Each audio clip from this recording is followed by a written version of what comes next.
guys, it's Peggy Kaczynski. I retired early from my 20-something career as a sportscaster covering the Bulls, the Bears, the Blackhawks, the Cubs, the White Sox, and really every other college and high school team in Chicago.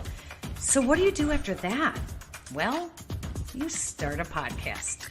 That's what I did with my teenage son, Jason. And the result is The Sportscaster and Her Son.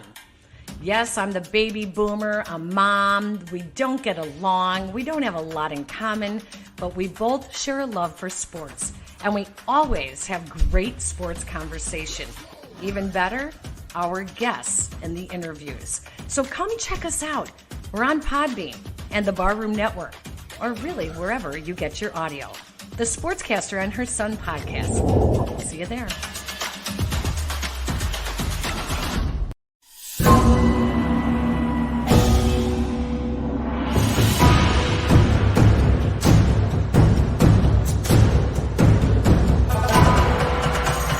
Hey everyone, this is Chuck Arfine, the South Burbs Hitmen. This show rocks, and you need to listen to it every single time the podcast drops.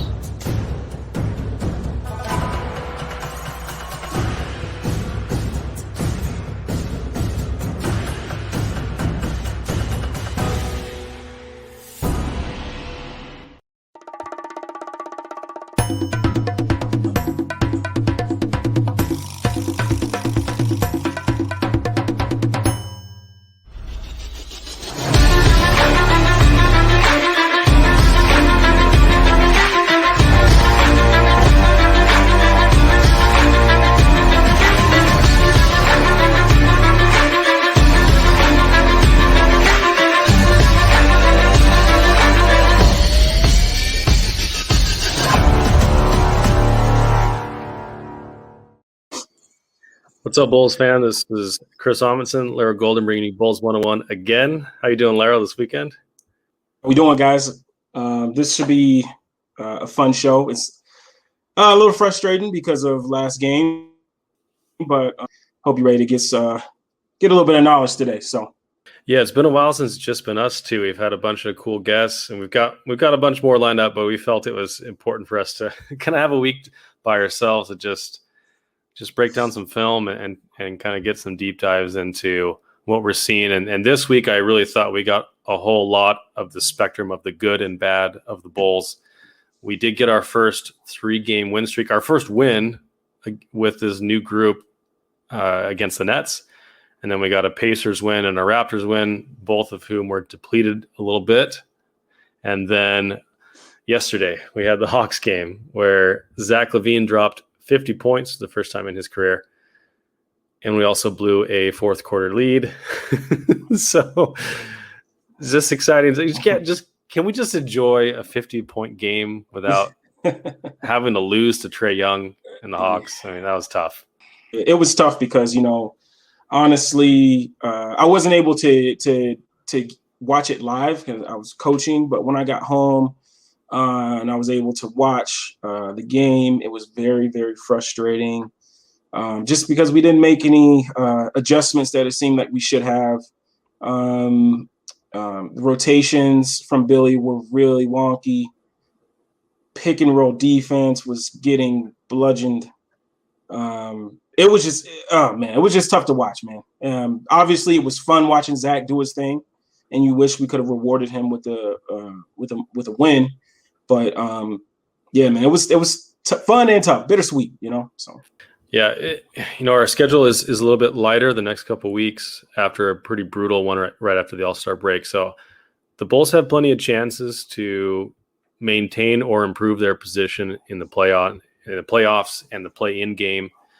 But they gotta clean some stuff up. I think we saw a lot of promising signs, but it's a little tougher to take that really seriously when it's against a team like Toronto Raptors, who are missing like half their roster. They had 8 guys, in uniform, and that's it.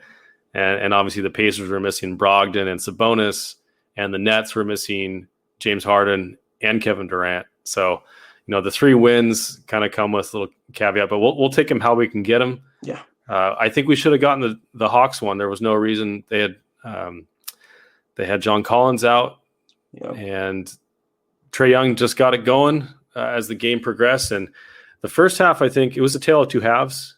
I know you went back and watched the whole thing in depth, but I think the first half of the game went much better as far as their rotations and what they were doing on the floor and the way they were getting shots. And obviously Zach was just on a tear, which helps a lot. But that second half, you know, a lot of the problems the Bulls have encountered this year really reared their ugly head again. Oh man, I was watching the broadcast from the Atlanta broadcast. So I mean, listening to Dominique Wilkins just absolutely was in awe of what Zach was doing. That was so fun to listen to. Yeah. But then the second half came and it kind of dampened it for me because, as a team, we have to be better. And that, when I say as a team, I mean, I'm including the coach, So, gosh, man, I'm trying to be excited, but that was a tough loss. That was a tough loss. Well, I know talking earlier today, that you were reviewing the film. Larro was texting me all these frustrations about the coaching, the rotations, the pick and roll defense, the whole thing. So you did a little humble brag earlier. You said Friday night you were coaching instead of watching the game. That's fine. That's cool. I mean, I know you got more important things to do here. Hey man, but you're doing the coaching, kids, man. I love the kids. They need me, man. They need me, man. That's what I was doing. The game is always on. I'm on the West Coast. So the games are always on from 5 to 7:30 p.m., which is my dinner time with my kids. And I have to help put them to bed and everything. So I couldn't watch the game live either. Yeah. But yeah, I mean, you've got the coaching mind. So I wanted to ask you first and kind of see what stood out to you from specifically the Hawks game. And then what I wanted to do tonight is talk about Lauri and Coby in their new roles off the bench. What's different? What's the same? What they've done this year to improve, some areas of improvement they still need to attack a little bit more. Yeah. And then what we see kind of as their future is going, how they can mold and adapt to these new lineups. Obviously Billy Donovan said that Coby and Lauri aren't going to be featured as much, right? They're not as part of the core. The core is now Vooch, Zach, and Pat, in my mind. And the other three, anyone else has to be molded around those three, right? Yeah. Yeah, Salim's in. Salim knows. What's up, Mark? Mark K from Australia is here with us. Matt Nagy, the Bears head coach, he's with us too. He says we need to get a point guard. We need to run the ball as well, Matt. So you need to run that ball. Let someone else call your plays, right? Isn't that? I'm not a Bears fan. Yes, but I've heard lots of complaints about that. All right, so what did you see from Billy this in the last few games here? The thing, obviously, the biggest thing is we've kind of tailored the offense towards Vooch now, where we're getting a lot of post touches, and we're playing off of that, and which honestly I think is the best thing right now because honestly we don't have a lot of guys outside of Zach that can create their own shot. So it's the best thing for me because, you could play the pick and roll with Vooch and that could create so much for everybody else as we saw in the Hawks game. And then obviously, you throw the ball onto Vooch. Now you got your cutters, you got a great cutter in Pat. Pat is one of the better cutters on the team.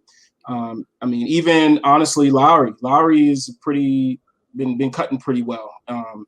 And I just feel like it's the right thing to do with this team. And I believe in against Atlanta, we saw what could happen if teams take out Zach and then, it's fine. Like for me, it looked as though they're like, okay, Vooch, go ahead, go one-on-one with Capella. We like Capella's athleticism to be able to make it tough. Now we're gonna see if other guys can make shots. Sato had a bunch of shots wide open, didn't make. Pat didn't play well. That's my son. That hurt seeing Pat not play well. But you know what? He's gonna have those type of games. But everybody I just felt like didn't bring their game. Even that I'm so used to Thad being so consistent, and I felt like he was just not himself yesterday. And then we get to the second half. Second half was tough. Going out for 50, kind of shadowed like everybody else, having a tougher game. And then the second half, it was tough because you got your team fighting. They get a 6-point lead in the fourth, and then it's once Trey and I believe it was Capella that came back. I can't remember who the second guy was, but I saw Trey get up, and from that point on, you could tell what it was. It was, you know what, we're gonna throw the ball to Trey. We're gonna run pick and roll. They can't stop it. We're gonna continue to run it. And I didn't see an adjustment from Billy. What we saw was Nate McMillan. Okay, you know what? We're taking Zach out of this game. Zach's not going to beat us. We're going to double him. I don't care if it's 3/4 court. We're going to get up there and get the ball out of his hands, right? There was nothing from Billy. And I am a big fan of Billy. I was a big fan of him coming here. But that was, to me, that was egregious. I just feel like you cannot lose that game. You can't, well, in the fashion you lost it. If you make your adjustments and they're just a better team, they're just playing better, I can live with that. But the fact that you didn't make any adjustments, you didn't have a Daniel Tice out there that could have helped defensively, that could have covered Vooch's back on some of those roles. He could have grabbed more rebounds. He could have helped on offense. It was setting better screens and getting guys more free on cuts. It just, like you said, like Mark said, outcoached. He was outcoached in the second half. And then again, in his his post-game presser, I felt like he didn't take any fault for it. I felt like he kind of just, put it on the players. But I feel like he had to be better with managing what was going on. He just it was. I know you're not a baseball guy, but for all the White Sox fans out there, it was like watching Matt Foster just sit in that inning and just get rocked. And Tony didn't he didn't go out and get him. He didn't bring in, Hendricks. He didn't bring in anybody else. He just allowed Matt Foster, was having a tough game, to just continue to get beat up. And that's what it felt like. He just left the lineup out there that was just continuing to get smacked around, and he didn't make any. Pass it back to you because I could keep going. We got some stuff to get into, though. So, yeah. A couple thoughts as you were talking about that. Number one, Darnell Mayberry, who we had on last week, made mention of this specifically, that when Billy left, it was definitely a mutual parting of ways, right? No one was really super bent out of shape about it. And he had a reputation for not always the greatest in-game management of X's and O's. Now we've seen some nice things from him this year, ATOs. We've seen some nice plays from him, and we've seen a lot of funky lineups. He's willing to throw lineups out there to try different things. So it is kind of odd, I think, to see him be so rigid more recently with these lineups. He's shortening that rotation. He's really shortened it up in the last couple of weeks, and it's odd to see him not trying those things when it's not working. Whereas before, if it wasn't working, he'd throw Arch out there, he'd throw Denzel out there, he'd throw Felicio out there, Cornette. Like, he'd throw all these guys out there, just see what could, he'd just see what could stick. Exactly. But he didn't do that yesterday. He just, you also made mention of Daniel Tice and even Troy Brown Jr. Yes. They didn't see a lot of time in the fourth quarter. And I thought Troy Brown earlier this week, last Sunday against the Nets, he did a really great job against Kyrie Irving, who's one of the most dynamic point guards in the league. That's a great point. I wish he had had Troy Brown out there a little bit more to try and slow that pick and roll with Trae Young and Clint Capella. Because as you mentioned, Zach and Vooch can't be stopped on the pick and roll. Like, we know that's coming. Yep. And so teams are going to try and find a way they took Zach out of the game. Zach mentioned it post game where he said, the guy that was guarding him full court. Yep. And then as soon as he crossed the half court line, Solomon Hill was coming up to double him. And he was basically trying to take him out of the game and make everyone else, make them pay for doubling or tripling Zach.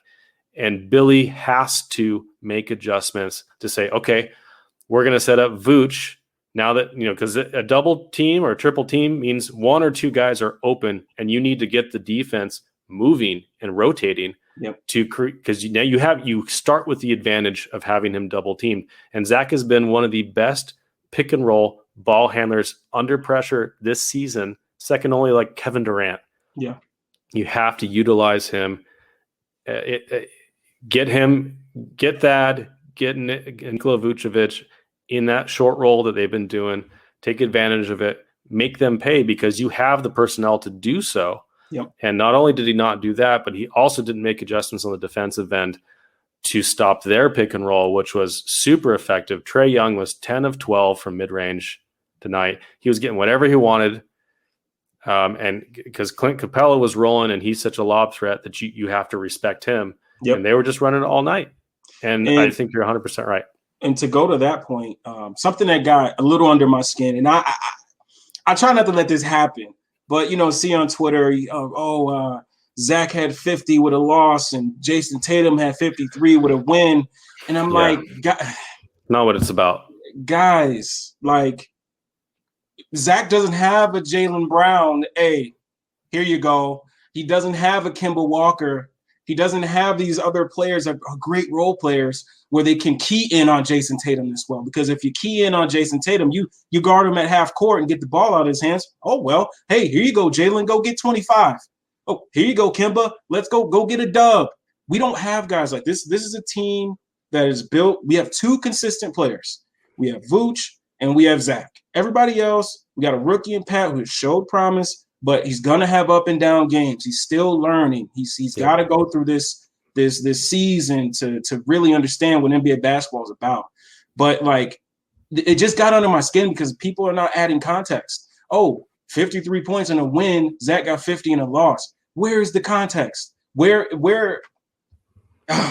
Yeah, that's the part that's tough. Is what made me mad about this game was not that necessarily that we lost and Zach got 50, but that people would use those two things together to attack Zach as someone who's not a max player or who's an empty stats, empty calories score, all that stuff. This one was not on Zach. Now, Zach makes mistakes, right? Oh yeah. He had moments tonight that he wasn't good, or he was not pressing on the gas, or not stepping up on defense the way he usually has this year. He's done a lot better this year.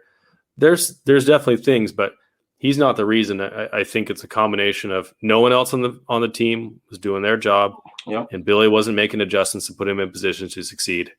So yeah, as Salim said, there's always a lot of hot take reactions. This is fandom, and I'm sure as we're watching it, those thoughts are going through our minds, and so it's always nice to take a day off, get some sleep, review the tape, see what actually happened, and see what the actual breakdowns were. And so I think you said you can go on all day, but did you have anything that you wanted to point out with rotations or any clips that you had of something you wanted to point out here? Well, the thing is the tape that we have for that, it's gonna encompass a lot of the pick and roll defense towards the fourth quarter. So I know we're gonna get into that later tonight. Exactly. So I feel like let's kind of just wait on that. We can break that down and talk about that a little bit later. Let's do something else for right now. You know what I mean? Let's do that. Let's talk about Lauri Markkanen because he's been having a string of good games recently, and we wanted to kind of break down now that it's been half the season and he's we're approaching the end of the season. We wanted to kind of break down a little bit of his shot profile this year, what he's been doing well on offense, what he's been doing on defense, good and bad. And I'm gonna play film school today. I'm gonna try and be a mini Coach Larro a little bit and talk about his rebounding, and then we'll also get into Coby, kind of same things, his shot profile. I want to talk about his playmaking abilities, the good and the bad, and also his defensive capabilities and his rebounding. So I think we've got a lot to talk about before we even get to the pick and roll defense as a whole. But I think Lauri and Coby are integral parts of why there's good and why there's bad on the defensive end. So maybe let's talk about Lauri's shot profile and what he's doing this year. I know you were diving deep into it. I know we talked about it earlier this week. Mm-hmm. So the thing about Lauri is the biggest frustration that I had with him was I felt he settled too much. It was either three, live by the three, die by the three. He wasn't attacking off the dribble. He wasn't taking people down to the block and finishing over the top. So basically what I wanted to do was basically show some plays here where Lauri was using his size around the basket. Like, for instance, this next game here, just seeing him on the right block and powering through guys and going over the top. Yeah. These are things that we have talked about. Me and you, we believe he can do this. He just needs to show it. He has to touch around the basket. And like, I'm not the biggest stat guy, and I'm trying to get better at that. But just, shout out to Cleaning the Glass. Like, there's certain numbers that pop out to you, with Lauri, like in terms of like the amount of shots he's taken as a whole and the amount that he's taken like 4 feet and in. It's a little frustrating to me reading those numbers, because you see that he's doing, like, he's taken 101 shots from there and he's made 70% of those shots. And it just makes me wonder, like, why isn't this guy, for somebody that likes to shoot threes, anybody that's played basketball, you understand, okay, if your shot's not falling, you're getting to the basket, you're trying to get easier shots, you're trying to get to the front of the rim, you're trying to get to the free throw line to get some shots, to get that feel and get that mojo going. And the numbers just, it's frustrating. A little bit more assertive down in the post. He's willing to get down there, and I believe he's mentioned in his presser that they told him to be more physical. Which, did you want to talk about that? I mean, number one, it's about time. It's about time. We've been saying that for 4 years, man, because there's no reason. As you said, he's shooting 70% at the rim. It's a great number. Yeah. You saw the clips we just showed. He can do that. He gets. We talk about this all the time. Opposing coaches put smaller guys on him all the time because he does not take advantage on a consistent basis of those matchups. So he's supposed to be a matchup nightmare. That was part of the promise. So when you see clips like this, you're like, yes, this is what you want. This is what I've been waiting for. But you can count on one hand how many times he's done that this year. Exactly. Like, these are the clips of what he's done, and it's amazing that he doesn't do it more often. I don't know. It bugs me a little bit. Also, his efficiency overall, as we talked about Cleaning the Glass, his efficiency overall and his the frequency. I think he's had a much better year as far as his offensive profile is concerned. Yes. His points per shot attempt, for example, were right at 111 per 100 for 3 years, which was about 33rd, 35th percentile in the league for his position. This year, it's up to 124.9, which is 71st percentile for his position. Much better. So what is happening there? I think he's being put in better spots. As you mentioned, he's a great cutter. Yeah. And he's been put in more motion. He's been put in motion much more than just a catch and shoot guy. He's also increased the percentage of his shots from corner three versus other threes. Usually it was about 6 or 7% of his threes were from the corner. Now it's up to 12%, and he's hitting it at a really high clip there. So his efficiency is up. Yep. Which is great, because we've been saying, hey, the promise of him being a great shooter, we've been waiting on it. And I think he's been better this year. He's at 39% for the year, which is much better than his average of 35, 36. Yes. But it's because he's taking better shots in the corner, and also his efficiency in general. He's on the move more. He's coming off the screens. He's cutting. He's getting in motion more often. So he's being able to take better advantage. And Billy's done a great job of putting him in those spots, I think, overall. Oh, yeah, definitely. And in a way, you can kind of get why Billy chose to put him at the three. You get more size, more of a size advantage, and you can use him in the post a little bit more. They've been running that little cross screen play for him where he comes across and he's got a nice little spot there on the whichever blocks he's coming to. And for me, I shouldn't say I'm 100% behind it, because I'm not. But I like the idea. But then it would be a lot better if he played defense. If he played better defense, like, it would be kind of fun in a way. But it's just you got a guy that, one, is still not taking advantage of that size mismatch as much as you would like, and it just doesn't outweigh out there. And he's giving you efficient 20, 25 points a game, and he's not giving up that much, then I mean, you can deal with that. Yeah. But it just doesn't add up. It doesn't add up. Yeah, and to his credit, it's completely unfair for him to be expected to play small forward. Yeah, no doubt. There's no way he should be able to defend small forwards in this league. He struggles to defend power forwards, but that's something we can't expect from him, right? Power forwards, centers, that's his bread and butter on defense. He should be able to compete at that level based on his size and athleticism. Right. Putting him at small forward, as you said, unless you're getting a sizable advantage on the offensive end, which he has been doing a little bit better at recently, but not to the extent that you would need to justify putting him at small forward on defense. Yeah. Especially when you got someone like Troy Brown or even Al-Farouq Aminu or Garrett Temple when he's healthy. Yeah. Those perimeter defenders who we really, really need. And it's been, as I've meant, I've been harping on this all year, but I think perimeter defense is our number one need in the offseason. Man. Number one, more than a point guard. And maybe you can get a 2-for-1 special on that in the offseason. But perimeter defense is number one. And we'll talk about why later tonight as well. But yeah, and now the Barroom Network is clowning Lauri in our mentions here, saying what position is he supposed to guard then?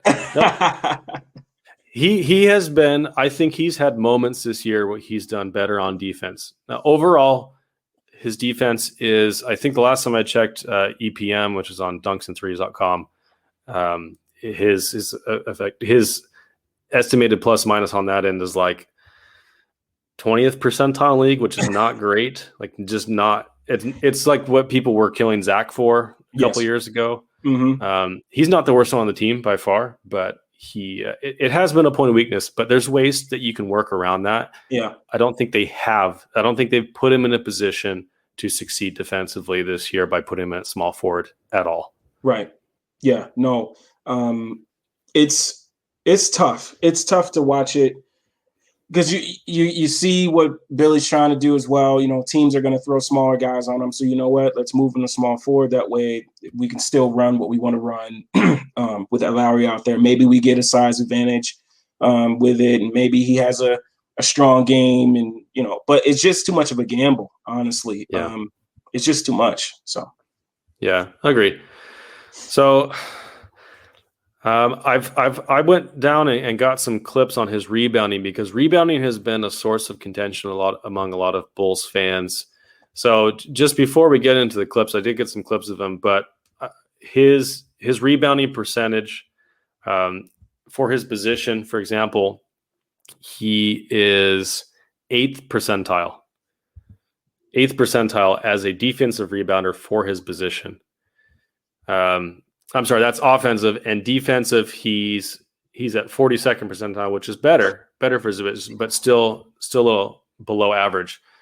But I think the thing that bothers me about Lauri is the lack of fundamentals in boxing out. Yeah. So I want to play a clip first off of just some clips this last week of him rebounding, of him getting rebounds, and because there were a couple of times this week where he went up strong and got the rebound, and it looks nice. So if you got the clip, if you could run Lauri's rebounding this week, I pulled a couple clips from these 3 games. Yeah, he has. Like you said, you see some rebounds. I believe it was against the Nets. I believe where he goes up and he grabs with 2 hands. His head is like above the rim, and you're like, dude, why are you not doing this more often? Why? Like if I was 6'1". And I loved rebounding. Like I loved going up and grabbing, like, because obviously basketball, if you control the boards, most likely you're going to control the game. If you know what I mean, if you keep a team to one shot, most of the time, it's gonna, you're going to control the game. So that's why it's such a big deal. All right, so here's some clips. If you watch Lauri in the corner here, he goes up and gets a rebound. It was kind of a long rebound there. And then Zach gets hit in the face on that one, but there's a couple here. So there's this next one, defensive rebound. He almost loses it. You see, what's his name? TJ McConnell almost gets it from him right here. And here's why. When the rebound goes up, what he's looking at is the ball. Yep. He's not looking at his man. He's not looking to box out anybody. And so these things that should be uncontested, right? Because there's no way TJ McConnell, who's at the nail at the time the rebound hits the rim, there's no way he should be able to get that rebound. He's like 6 foot nothing. But you see this pretty consistently with Lauri. So a lot of these clips, if we run through them, we just run through the clips here. But basically, the reason that Lauri gets rebounds is because he's happens to be in the right position, or it bounces his way, and he's looking for the ball. You can tell, like, when the ball goes up, he's got eyes right on the ball, and he starts diving towards it. Yep. But what he's not doing as a big, and what's really important as a defensive rebounder, is to immediately find a man and box out. Because boxing out is the reason that you're going to get defensive rebounds for your team, not just for yourself, but for your team. Robin Lopez was textbook at this. At rebounding. His rebounding, it's himself. He wasn't always getting the rebounds, but whenever a shot went up, he would look around and find the closest man to him and box him out to prevent any offensive rebounds. And so our rebound rate, when Robin Lopez was on the team, was really, really good. And the opponent's offensive rebound rate was really low because of that. So I've got a clip of 3 or 4 times this week where Lauri's poor defensive box outs led to offensive rebounds. And so this is the problem. As you guys are watching these clips, check out what Lauri's doing on the defensive end. So this first shot goes up, and Jeremy Lamb, who's like 6'6", comes right over, and you saw Lauri's you saw his body language after that. Here's another one. Lauri gets knocked out by Kris Boucher because when the shot goes up, Kris Boucher's behind him, but he's not looking to box out Kris Boucher. Kris Boucher just goes right around him, gets the rebound. Here's another one. Lauri, not looking. He's just looking straight at the ball, not looking at Gallinari. Gallinari just stays out, and he gets an advantageous rebound. It just goes right to him. But if Lauri had been boxing out or looking at him, Lauri would have been in position. There's another one versus the Hawks. So this is just this week that there's 3 or 4 different times. Here's another one versus, I think it's Gallinari as well. Mm-hmm. And just not in position. So I think that's something that he struggles with, and it's not the physicality, because you see that he goes for the rebounds. That's something that he's looking for. It's because of the lack of fundamentals. And that's what's really worrisome to me, is this is year 4. Yeah. And he doesn't have, this is fundamental. Not only big men, but every person on the team should be learning how to do textbook box outs at this point, and he's not doing it. I catch myself sometimes, because even at on a smaller scale, if sometimes I'll go to another team's practice just to check it out and see if I can pick up some things to add to mine. And even at that age, there are some teams that don't work on boxing out. They don't work on the fundamentals of the game. They just go straight to analytics. Let's work on threes. Let's work on getting to the basket, finish over the top. Let's work on mid range. Things like that. So it's. I want to believe, because as a player, Lauri should know that I'm 7 foot. I gotta go get boards. You know what I mean? As a player, he has to understand that. But then again, you have to wonder, because I remember when AK and Mark Eversley came in, wasn't one of the things that came out was they only had one player development guy, right? Or something like that. So it makes you wonder, like, are they teaching guys this? Were they, I should say, were they teaching guys and getting them on a path to be a better player? Or was it literally just working on strengths, not anything of their weaknesses? Or, you know what I mean? So that's what I wonder. Well, that's been one of the most worrisome comments that I've heard this year from Bulls management, is that Lauri is meeting their expectations. Mm-hmm. That worries me, because Lauri is way more capable than he's shown so far. I think he's way more talented. You see the talent. We all see it. We want to see it. We've wanted to see it. We're seeing the shooting come around. The shooting is better this year across the board, right? Mm-hmm. But as you mentioned, the offensive aggressiveness, the shot profile hasn't changed so much. I mean, he's made little changes here and there, but ultimately getting guys at the rim where he's shooting a very high percentage needs to happen much more often, especially when we have situations like the Hawks where we need a bucket and Lauri's out there playing small forward and they got who knows 6'4", whoever on him. There's no reason why that can't be a very efficient shot for the Bulls to take on every possession. So what worried me about the comment of their meeting expectations, and maybe that's just coach speak or management speak to the media, because they don't want to toss anyone under the bus. But as you mentioned, those things, those fundamentals should have been developed or should be being developed now that they've got a proper coaching development or player development staff. So I think that there's got to be more focus on that the rest of the year. I understand that they've got very little time for practices, and maybe it's something that either in the summer with the Bulls, or if he's on another team, that's something I think he really needs to focus on, because Lauri can be, even with defensive miscues, even with those things, he can be a solid rebounder. Yeah. And he can be, a more dynamic scorer. I think there's no reason that he can't. Definitely. And one of the things that we've harped on this year is the lack of shot creation from him. Yeah. If you can put guys in the post and punish them, that's going to be able to, you're going to be able to get your confidence up. You're going to be able to create more shots for yourself. And I think the passing out of those situations where it doesn't make sense, those are going to improve as well. Just by a natural result of him taking advantage of those matchups, he's going to find and be able to see the other opportunities that are opening up on offense. We haven't seen it as consistently as we'd like to. I know we've harped on it. I hate harping on it because, and this is one of the things that's bothered me since we started the show, but much, much further than that, which is criticism is not hate and praise is not fandom. Yeah. And so when I'm criticizing Lauri, it's because I think he's better. I think he's shown a lot, and I want him to succeed.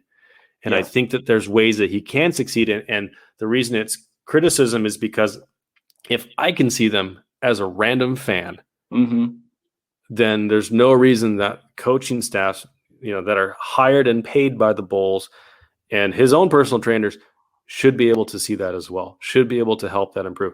And maybe he can improve those things. Yeah. Maybe that's the case, but I just don't think we've seen a consistent effort on those things at this point. I think there's improvement, but it's been too slow. I think to go along with that, my last point on this is, I think when you come from Finland and then you come and you go to college and you don't work on those things because you're just so much better than everybody, you can just go up and grab a board. You're so used to being able to shoot your three whenever you want it. You can fall into a lull in your working on your craft and getting better as a player because it's worked for you. What you've been doing has worked. So why should I change it?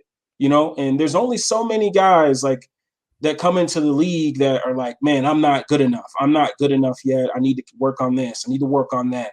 And there are guys that will come in the league and be like, you know what? I got here doing what I do. Why am I going to change it? Until somebody shows me why I should change my game, I'm going to keep doing what I'm doing.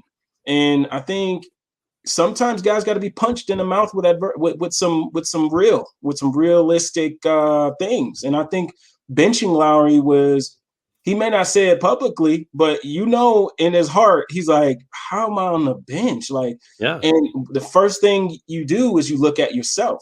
Hopefully, some guys are just say, oh, whatever, they don't know what they're missing, But hopefully he looks at himself, he's watching film, and he can see like, oh man, like this is what they've been telling me.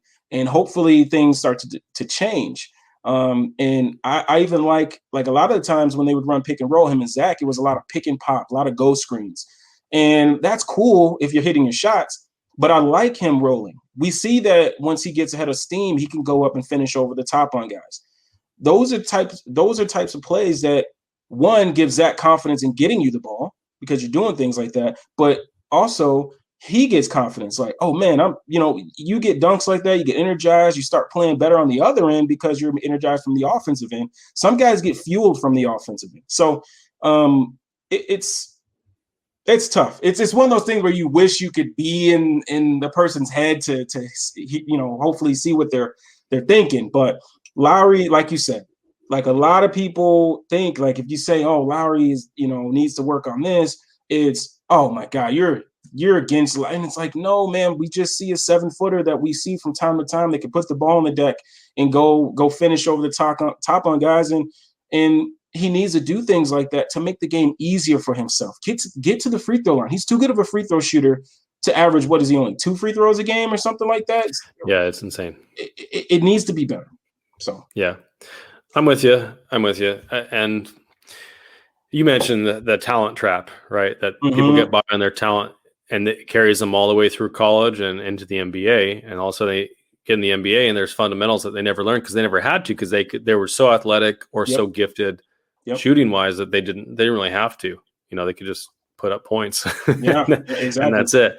Yeah. And you do see, kind of the wheat and the chaff get separated once you hit the NBA, that those fundamentals, those skills can really make the difference for the guys that are already so talented. Those things can really elevate their game and vault them into the elite status of the NBA. You see guys like, whereas you see guys like Arch, right? Arch is a perfect example. That dude works hard. Yeah. He does not have the most talent on the team, but he works really hard, and his fundamentals are so sound. And I know everyone's annoyed by this, but coaches trust him because coaches know exactly what he's going to get, what they're going to get from him. They know that he's going to take a charge. He's going to box out. He's going to set up the offense. He's not going to make mistakes. That's why they like Satoransky too, because Satoransky or Garrett Temple, the vets who have been in the league and stayed in the league, they've found that staying power because they have honed their craft and gotten better at those fundamentals. And so, that's the challenge for these young guys, is they have to use their talent that got them there, like Lauri, like Coby, but they've also got to get a base under them on all those different skills. And I think that's one of the reasons we've seen Zach really take a leap this year, is because the fundamental skills that he has gained and continue to gain have really created a base for him, to jump off of. Yeah. So speaking of, so I know we're speaking right to Mark K's heart with the Arch talk, but speaking of Coby, I want to talk about Coby a little bit too, because he's had an up and down year. I know we've talked about him, and I know everyone said ad nauseum that he's not a point guard and he's not the answer at point guard, but he still can be a valuable piece, and he has a lot of talent that he's brought into the league. And I think it's time that we talk about the talents that he does bring on the offensive end and some areas of improvement. Same thing with the defensive end. And also, I think his rebounding is quite underrated as well. So I wanted to get into his shot profile. The thing that I think that Bulls fans in general think that he does the best and where he really excels is his catch and shoot threes. So I put together clips this week of his catch and shoot threes, his makes and his misses. But you see, Coby's really good off the ball here. He gets a lot of space to shoot this three. He's got good form, and he's shooting it at a pretty high clip this year. So this is when I think he's really effective in the offense. Now here you've got Lauri and Sato and Zach and Vooch all on the floor together.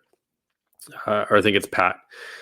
So they're commanding a lot of attention. They've got a lot of offensive attention, and he can get those shots open. Here's Zach pick and roll with Tice. Gets a wide open Coby on the wing. He loves that right wing, that catch and shoot right wing. He loves that shot. It's one of his better shots. He's actually really good at corner threes. I wish he would take more corner threes because he's shot it at a very high clip. I think he's shooting 43% in the corner this year, which is a significant improvement over last year. But these catch and shoot threes are really his bread and butter as an offensive player. There's really 3 things that he does. He does catch and shoot threes. He's developed his mid-range game this year that we'll talk about in a few minutes, and then he likes to try and take it to the rim, and he's had varying success with those 3 things. But that's basically the bread and butter of Coby. That catch and shoot three is something that's been very effective, as we know. This year, he and Zach were the first teammates ever in NBA history to put up 8 threes in a game, to make 8 threes in a game as a pair. And you've seen Coby, he can put up 30, he can get hot real quick. And I think when he starts hitting those catch and shoot threes, that opens up the rest of his game, because that gets guys trying to close out on him hard.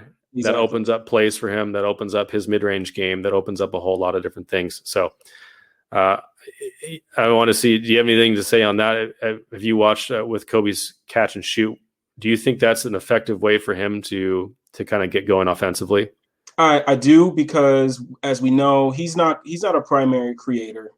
He's not really a secondary. But the thing is I believe, like you said, his catch and shoot kind of opens up plays for him, because if he's making his catch and shoot, that means guys are closing out to him, which makes it easier for him to blow by, which pushes somebody to come help. And that opens up an easier play for him to see, an easier extra pass for him, because we as if you're a Bulls fan, and obviously you are if you're watching here, but if you've been watching games, you understand that's when he's his best, when he's on the move in terms of playmaking. When he's on the move, that's when he's making his better plays. Is when he's on the move, he's coming off a catch and shoot, a closeout, and seeing a cutter or seeing somebody come from somewhere, and sometimes you'll see a rat pass. But I do agree with you. I think the catch and shoot sets up a lot of good things for him. Yeah, and I think for Coby right now, keeping it simple is going to be the best thing for him. So he doesn't have to get all fancy, but having that catch and shoot be kind of the bread and butter of his offense, that opens up the opportunities, as you said, to see someone cutting. He can make the simple plays. He's improved a lot this year as a ball handler in that regard, that he's been making a lot of the kind of the simple reads. And so if you can keep it simple for him, and I think they have slowly shifted that this year. They've had him a lot less on the ball as a ball handler this year, and they've moved him more off ball as we've gotten into the season, with Satoransky more on ball, with Denzel on the ball, with Zach on the ball, and now with Vooch, in the post. So I think the more you can keep it simple for Coby, the more you're going to open up the rest of his offensive game. So the next thing I want to talk about with offensive game is his mid-range game, which is actually really, really improved this year. It's one of the areas, I think it's his biggest improvement as far as his shot profile and his shooting percentages. So this year, his shooting percentages are up to 46% in the long mid-range and 43% in all the mid-range. That's up 10% in the long mid and up 7% overall from last year. So you see he has a couple little floaters, that little kind of side step, but he loves to get right above the nail or right at the nail sometimes and kind of pull up for that little jump shot, little foul line shot. And he's been very, very efficient at it. You'll see it here. He uses a tight screen, gets right in that spot, right above the nail, hits that little jumper. He's been very, very efficient at that. And I think a lot of it can come off of those catch and shoot threes, those opportunities where he's off ball, he gets a pass. They've run a couple actions to make the defense scramble, and now he's open for the three. And either he can take that catch and shoot three, or if they try and run him off the line, he's good enough. I know he's kind of got a loose handle, but he's good enough with a little, like a little high screen and roll right there with Lauri. He gets right to that spot, and it's pretty tough. And you see a lot of guards doing that this year in general, where when they're run and drop, you run a high screen and roll, and the guard can get right into that little mid-range, right at the nail, and pull up and make that shot. If you can make that shot efficiently, you can make a lot of defensive pay. We saw that with Trae Young. Trae Young gets that little mid-range shot.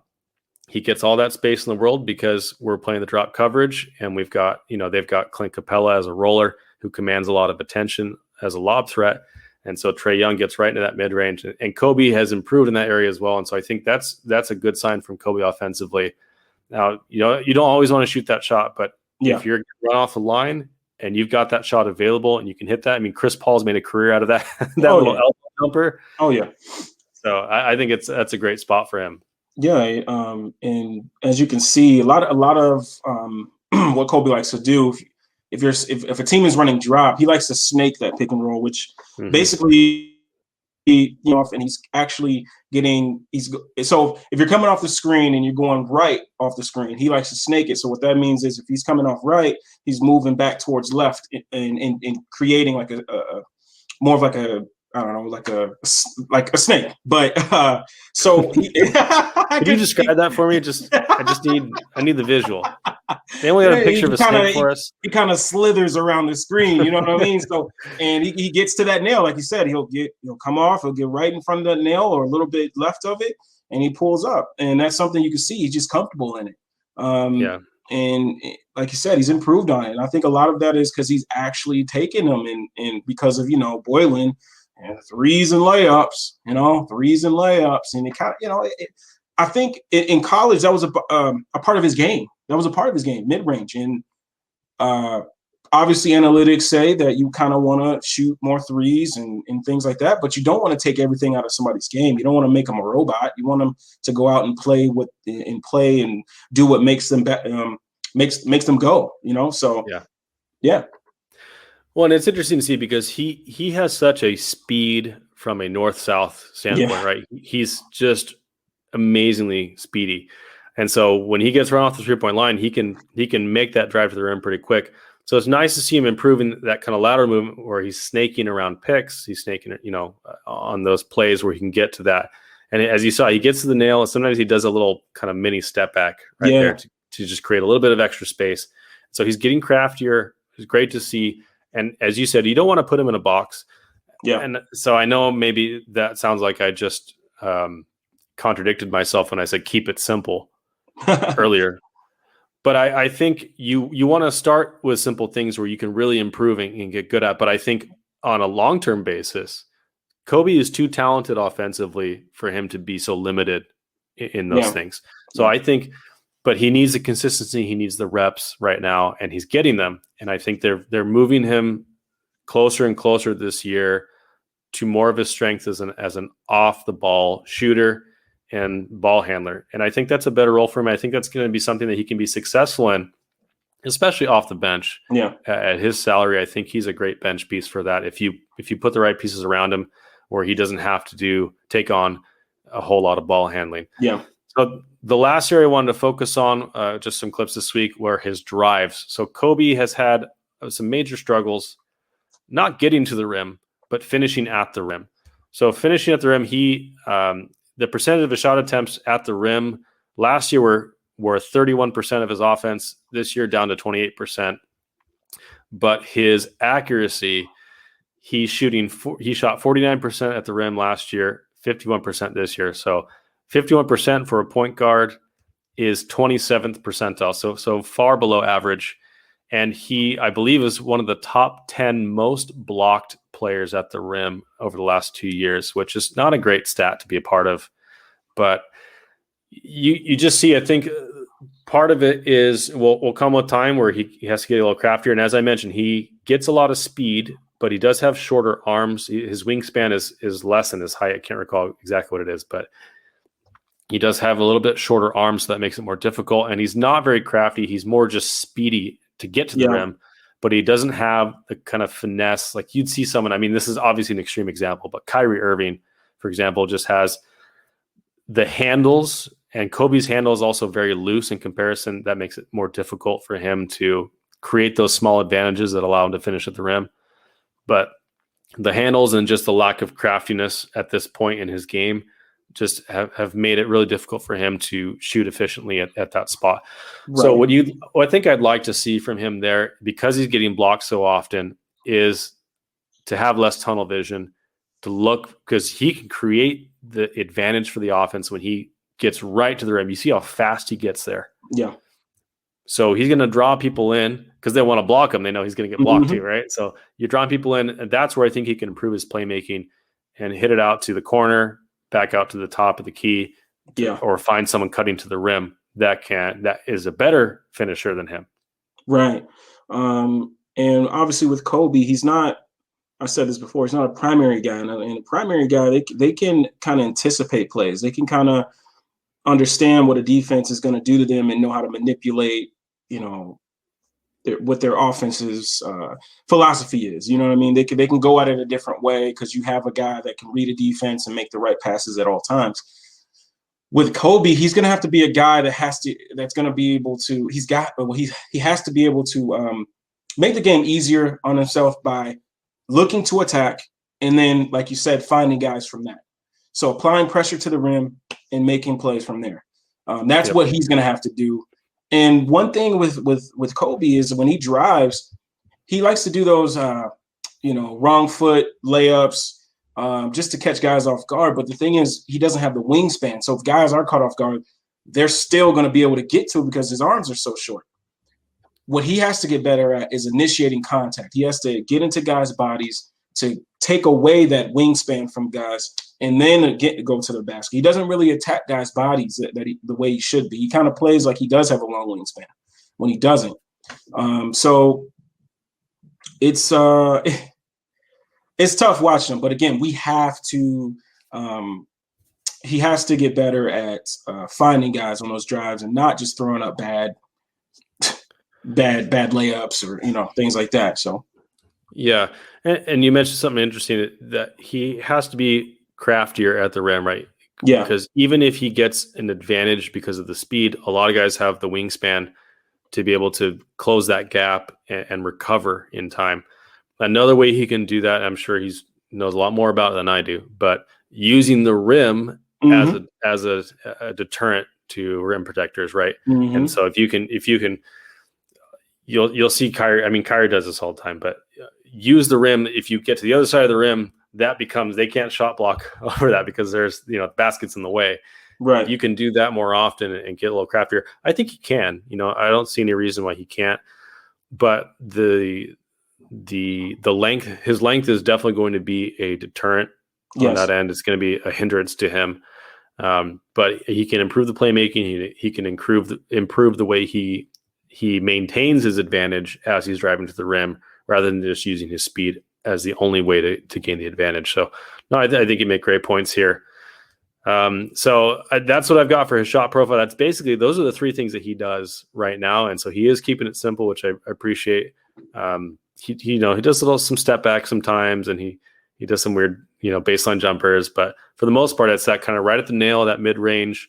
He does the catch and shoot threes, mostly on the wing. And then he likes to drive to the basket as fast as he can, and with varied results, unfortunately, right now. Yeah, man. And I feel like we've hit the point of the show where I can kind of just let out my frustration. Oh no. I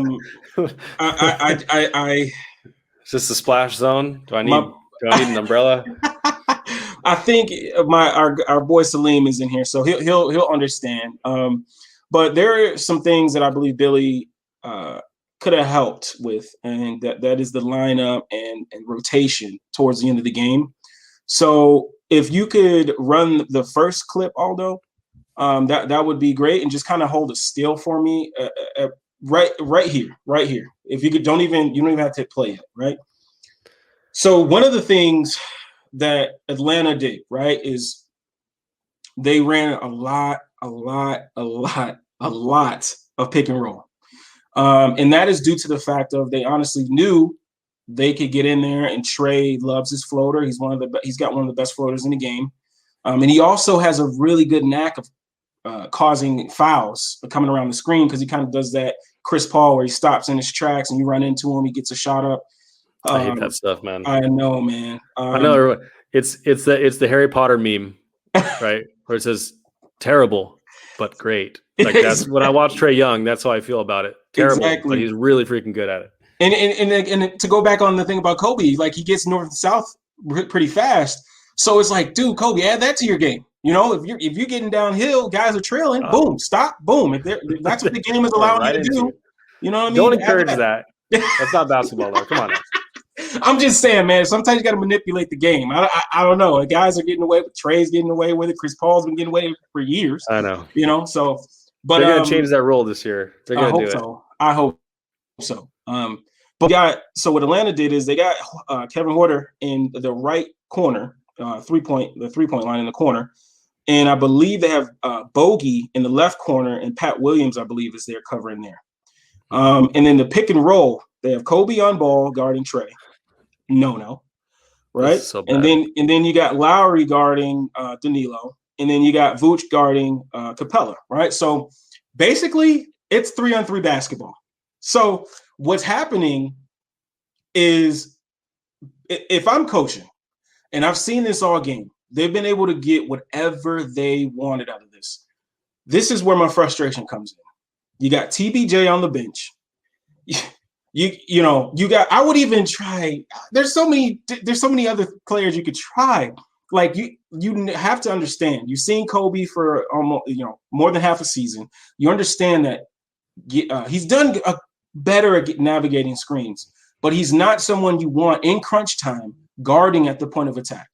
Okay, we saw against the Nets, we saw TBJ do a pretty good job against Kyrie, and if you can do a pretty good job against Kyrie, I like your chances against Trey. Right now, what's going to happen is Trey's going to come off the screen here, and you could roll it a little bit here. He's going to come off the screen. He kind of just sets him up, and this is something that Coby has to add to his game too. He sets up the screen, so comes off. Danilo sets the screen here, and one of the things that we have to get better at is hold on. You can keep rolling it, right, Lauri. So if you take a look at Lauri, this is a team basketball game, right? You have to step in front of that roller. If he kicks out to Danilo, you got it. You just recover and you get out there. You cannot allow easy baskets like this. A lot of people are going to get mad at Vooch, but this is a team basketball game. Vooch has a hard job right now because defense is all about trust. If you don't trust the guy doing his job, most of the time you're going to try to cover up more. You're going to do a little bit more than what you should, because obviously when you're in drop, you want to drop with the roller. But he doesn't have confidence in Coby to get back and be able to contest around. So because Trey has been, like you said, 10 to 12 in the mid-range. So as a basketball player, your natural instinct is, okay, we've been killed by this all game. I'm going to step up, So it's Lauri has to step over. As soon as he sees Capella getting ready to roll, you step up and you get right in front of him to allow Vooch to be able to drop back a little bit, and now you pass it off. Now you can get back to Danilo. And again, if he gets that pass off, it's a lot easier to recover. You recover, you get back. It's very frustrating because a lot of times defensively, it's not a team aspect. It's like guys are just like, oh, that's not my guy. And it's like you have to play as a unit, man, right? You see, when you get Vooch, you understand he's not flight of foot. He's nimble in a way, but he's not like laterally anything to worry about. So KYP, know your personnel. If you know he's not going to be able to get to Capella, you have to kind of cut that off and then get back to your guy. It's a team game, and that's frustrating. So you can continue to roll that. And this is where I say, Billy, I don't understand how he could sit over there and see this happen time and time again. Now, in this clip here, Trey comes off a screen from Danilo to the left side of the floor, right? This is on Coby because you see Lauri is getting screened. You break off that coverage. Now, if Lauri gets through, you continue to follow Trey. But Lauri is in position to take Trey. You just stay with Danilo. Stay with Danilo. You don't need there's no way Lauri can get back there. It's Coby's job to stay with Danilo and trust that Lauri will be able to get a hand up and force him off the three-point line. Yep. Yeah. This is stuff that cringing over on the sideline, because you have to play the game the right way. You just simply have to play the game the right way. If you get beat playing the game the right way, it's a lot easier to swallow. If Coby goes over there and he stays with Danilo shoots over the top, as a coach, that sucks. But we had the right assignment. We were doing the right thing. You mentioned a couple of things I want to talk about. Number one, it's crunch time. You have your two worst pick and roll defenders in Coby and Lauri. Nothing against them, but they are the two worst pick and roll defenders that we have on this team. It's exactly what Nate McMillan knows. And so he's like, okay, I'm going to run pick and roll with Danilo Gallinari and Trae Young. So it's crunch time with Billy, your two worst pick and roll defenders, in the action against Trae Young, who is one of the best passers and best mid-range players in the league, who's also extremely good at drawing fouls. And Coby is very bad. His foul drawing, I can't remember what it was. Oh, his foul percentage as a guard is 29th percentile, which means 71% of guards are better at not fouling than he is. So it's crunch time.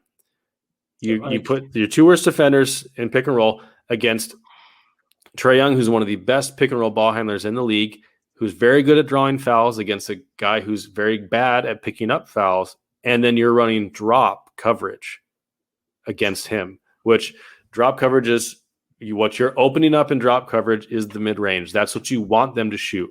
And Trae Young shot 10 of 12 from that point. So now the clip you showed, Vooch came up on that. He was actually running aggressive drop there. He came up almost to the level of the screen to try and hedge a little bit because he probably doesn't trust Coby. Exactly. But you saw Lauri, as you mentioned. Lauri was supposed to take a step to the left, wall off Capella's line to the rim because Vooch is so high up in the coverage. Because you could wall off and then recover to Gallinari before he takes that shot. Right. And if he takes a shot and you recover, fine. But you'd rather have a contested three than an open lob dunk, which is what Gallinari got. And it makes Vooch look bad. Vooch is in the same position that Wendell was. It makes it look bad. He's doing his job, but it's team defense. You got to play that. And so, I think it's on Billy for sure. It's on Billy for sure because he should have had TBJ in there. Yes. TBJ is a much better defender. He fouls at much less rate. You could have Tice in Lauri's position. You could have Tice there because Tice would have walled him off. He would have contested. Anyways, so just it's unfortunate all around because I think that was a very, very winnable game that we got out coached in and didn't put ourselves in a position to succeed. And what you like as a fan when you're watching the game, it's a chess match between both the coaches, especially when you get to the fourth quarter. And you saw exactly what Nate was thinking. Nate McMillan for the Hawks. He said, "You know what? He's going to leave those three out there all together in crunch time. Okay, Bogey, put him in the spin cycle. Right, Bogey goes to in that corner, and Harder go over there. They're not leaving you. You sit right there. We're going to play 3-on-3 basketball." And we're going to beat them every single time. Every time. That's the frustrating part because Billy's sitting over there. He's been coaching for many years. He has to know that was Nate being like, Billy, you going to do something? I'm going to keep doing this. You going to do something? Okay. We'll win the game this way then. If you don't want to, if you want to keep Lauri and Coby and Vooch, Vooch is okay if he's the anchor and he's got guys around him, Right. But when you put him with those two, that's not good. It's not good at all. And I don't know if Billy just got lost in his rotations and he just, forgot about guys on the bench. But it's so frustrating.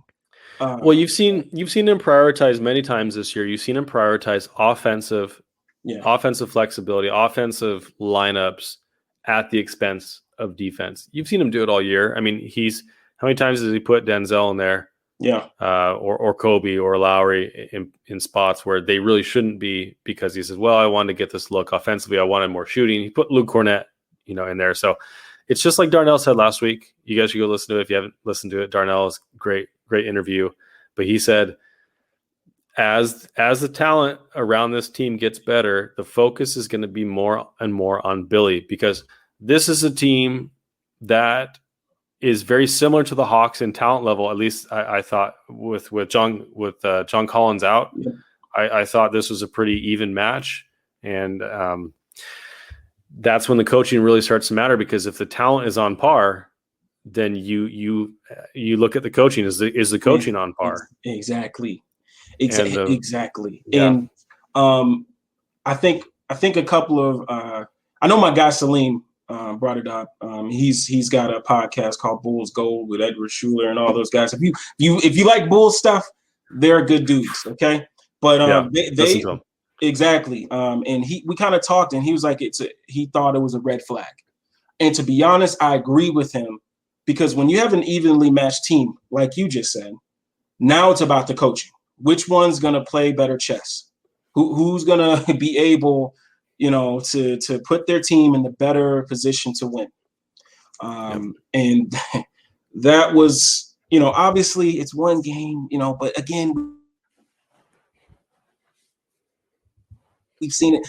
But if we could go to the next clip here, I just wanted to okay, so we got TBJ in here now. We got a better lineup. We got Tice, we got TBJ.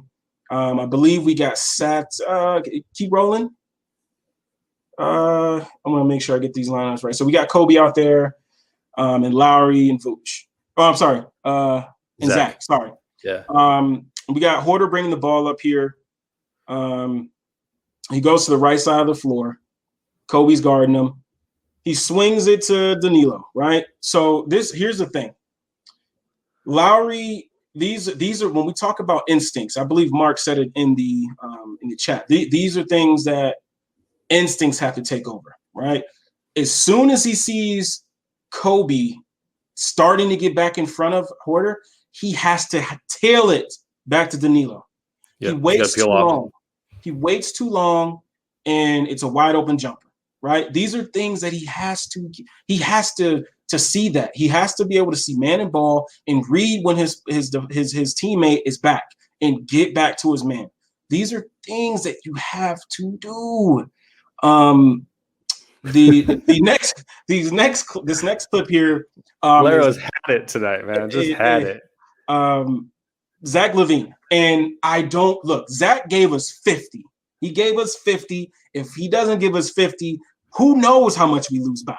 Okay, so I'm not doing this to bash Zach, but this is more so Billy, right? Because think about it. As a coach, if you got a guy that's carrying you offensively, why are you going to have him guard their best player? Why are you going to have him expend more energy guarding their best player when you know he's one of the only people on offense that has it going? Put him on somebody else that's not going to do much. Maybe have him sit in the corner. Have him guard somebody else. But on top of that, he's a bad point of attack defender. He's gotten better, but he's not someone you want to consistently guard Trae Young.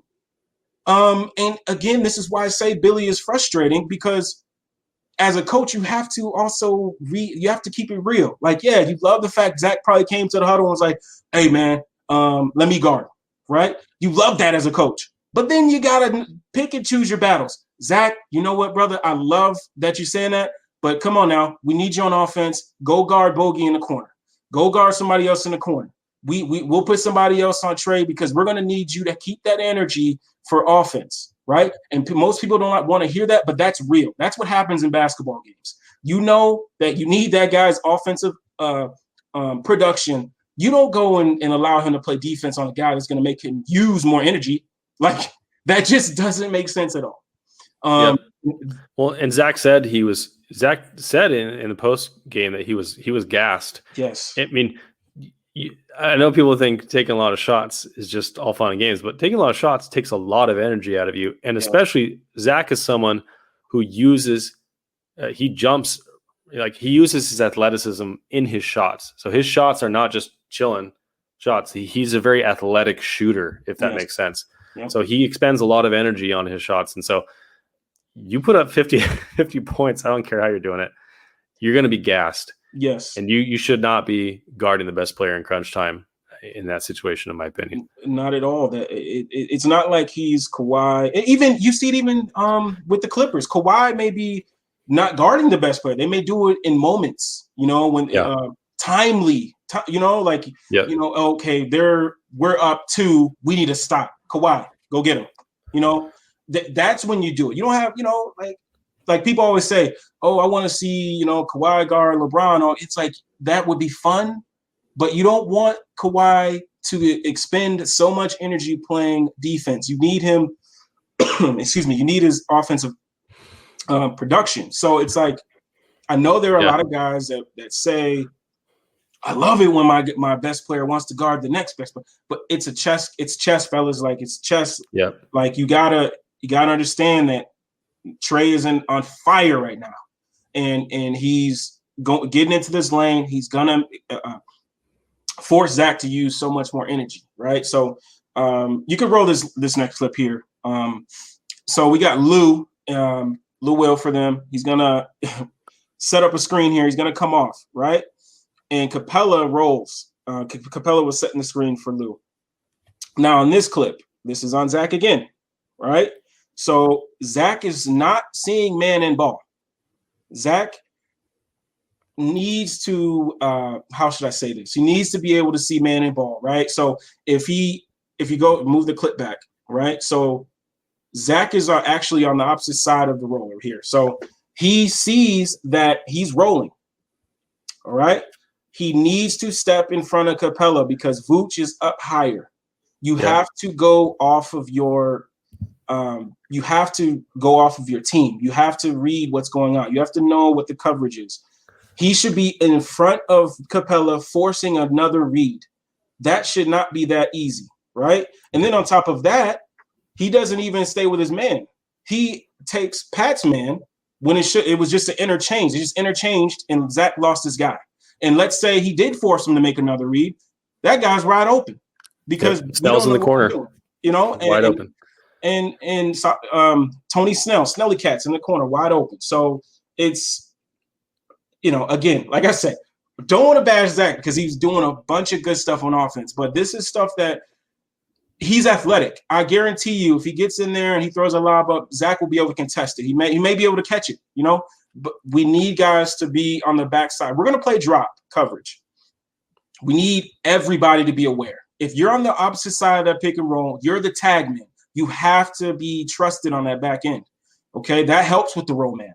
If a guy's coming off as the ball handler and point of attack defender is trailing, that tag man has to step in front of that roller. You have to force another read.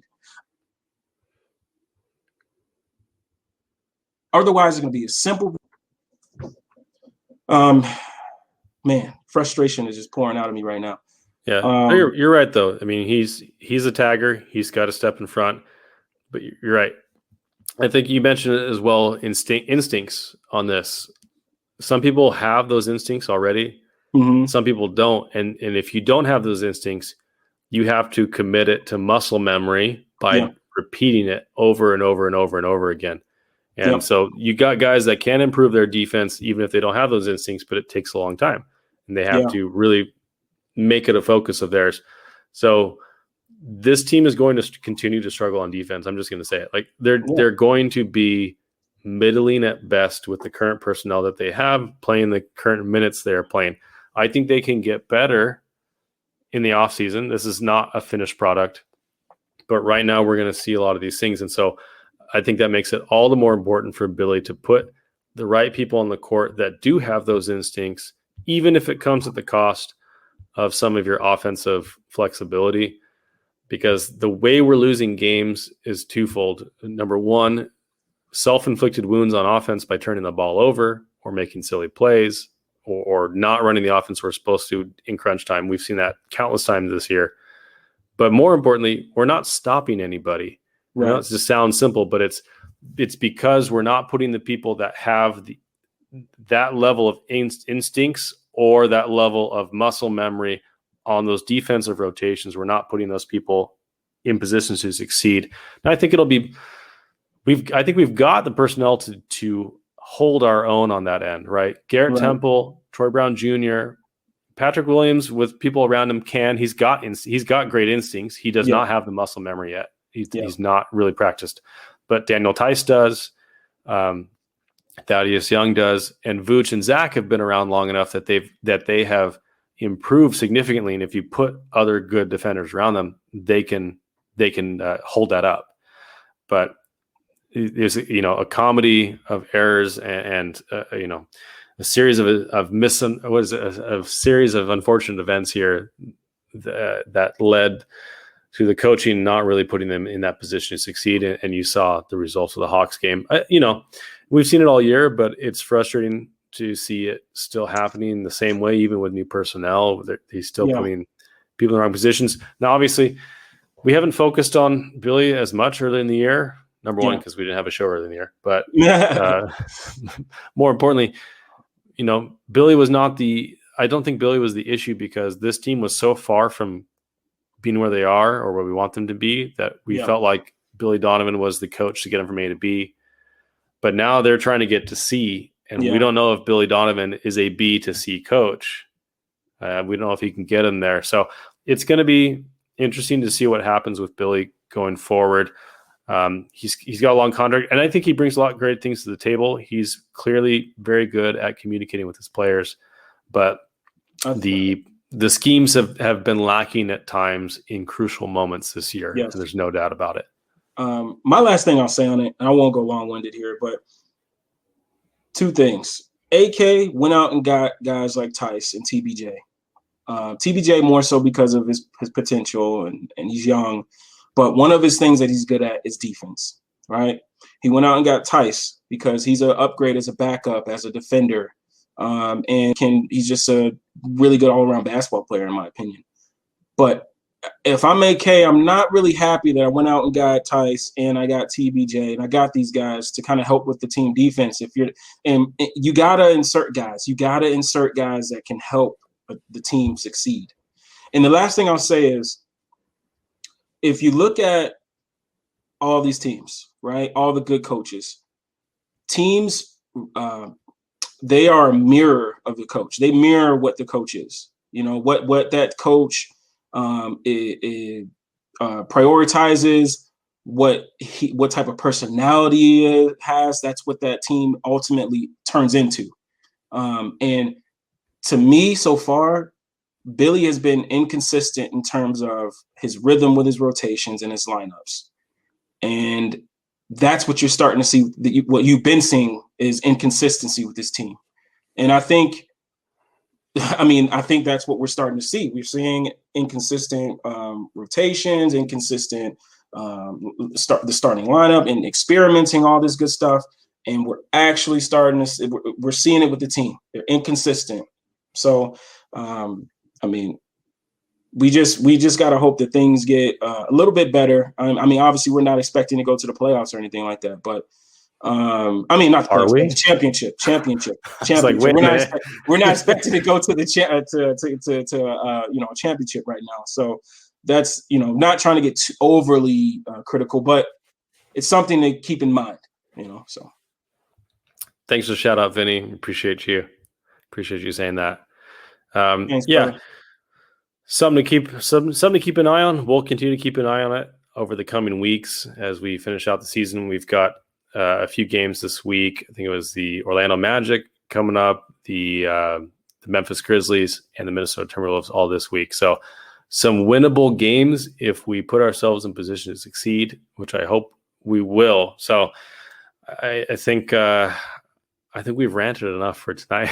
Don't forget about the window revenge game. Oh yeah, window revenge game. That'd be funny. I do hope that was helpful though for you guys. Sorry, as a motorcycle goes past my house, but I hope those breakdowns were helpful for you guys on Coby and Lauri. We've seen a lot of good things from them this year. We've seen some things that they can improve on, but at least in Coby's case, I think he's going to be here for another couple of years. And there's still a lot of talent. I don't think people should be as down on him as they are. He's doing okay. He's doing okay. He's coming along, and Lauri is still that promising, but just not quite there. But he's getting closer to that potential. So I hope he reaches it, whether it's with us or not. I wish him the best because he seems like a really great guy and easy to root for. But he can be frustrating at times, and we showed you why tonight. So. Thank you guys again for all your comments. We appreciate you guys participating with us and shouting us out. And we'll have some more guests on next week. We've got a really fun one next week. We're looking forward to. So, yes, sir. All right, I have one more question for you. What's up? Crunchy or smooth peanut butter? That's easy for me, man. It's smooth, man. It's creamy. You know. Okay. All right. Yeah, I know we're getting a lot of hate for that, but I'm with you. I'm with you 100%. Hey, Here's man. why. What's up? Crunchy peanut butter is just unfinished peanut butter. It's peanut butter that has not done its entire job. Because why are there still peanuts in my peanut butter? You gotta make it into the butter, man. Exactly. The whole thing. That's the whole I thing. love that. I love that. That is a great explanation. It's just like unfinished peanut butter. It's Yeah. peanut butter. Why am I paying for unfinished peanut butter? That's all I'm saying. All right, we'll leave you with that thought in your mind. We'll see you guys next week. Thanks for listening to Bulls 101. Talk to you guys later. Thanks, guys.